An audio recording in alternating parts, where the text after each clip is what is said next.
कि ये बेगूसराय की धरती है और किस तरीके से बेगूसराय की धरती में कितना ताप है वो राजधानी महसूस करने लगेगा, पटना महसूस करने लगेगा। और हमारे घर की, हमारे समाज की, हमारे शहर की, हमारे जिले की माँ बहनों की इज्जत अस्मिता की बात होगी तो अभी तो ये शुरुआत है।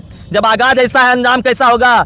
एक एक गली डुला दिया जाएगा, एक एक शटर गिरा दिया जाएगा पटना का। हम आज कह दे रहे हैं आपके सामने से। आखिर ऐसी अवमाननीय घटना पर सत्ता और विपक्ष की बात करने चले? आपको सत्ता दिख रहा है? अभी बेटी के साथ बलात्कार की घटना और वो भी बाप के सामने, और इसको सत्ता का ये दिखा रहे हैं। हम लोग चाहते हैं कि इसमें संजीदगी लाई जाए और जो लोग जिस पार्टी से भी हैं अपनी भावनाओं को उस पार्टी के अंदर कैद कर दें और इस मुद्दे पर सब एकजुट हों।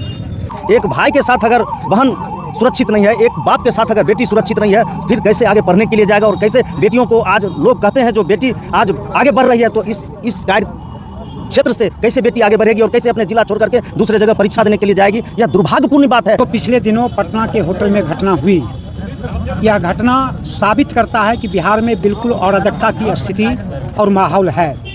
मछलियों को पकड़ने से कुछ नहीं होगा। जब तक मगरमच्छों को नहीं पकड़ा जाएगा तब तक आज यह इस मंच के माध्यम से कह रहे हैं और कल आने वाले समय में पटना की सड़कों पे सदन घेर करके इस सरकार को कहेंगे।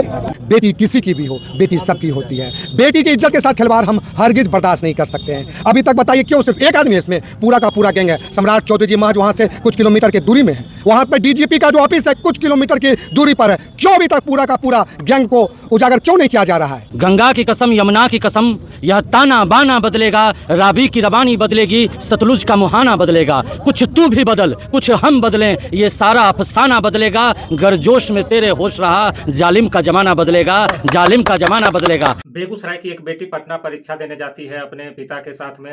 रात्रि में एक होटल में रुकते हैं ये लोग, जहां पर दारू के नशे में रात के करीब 1 बजे एक युवक कमरे में प्रवेश कर जाता है और लड़की के अपहरण का प्रयास करता है, छेड़छाड़ का प्रयास करता है। पिता ने विरोध किया और किसी तरीके से हमले को संभाला और अपनी बेटी को बचाया। अविनाश भट्ट के नेतृत्व में कुछ लोग यहाँ पर अपना आक्रोश प्रकट करने के लिए शांतिपूर्ण धरना प्रदर्शन कर रहे हैं। और थोड़ा हम पीछे जाते हैं, चुनाव के समय में एक मंच से एक युवक प्रधानमंत्री के मां के बारे में कुछ अपशब्द बोलता है, जिसको कि गिरफ्तार भी कर लिया जाता है। लेकिन इससे लोग इतना दुखी हो गए कि पूरा भारत बंद कर दिया गया और बीजेपी के कार्यकर्ता तो इतने भावुक हो गए कि सड़क पर इसके मंत्री और कार्यकर्ता बजाते रो रहे थे।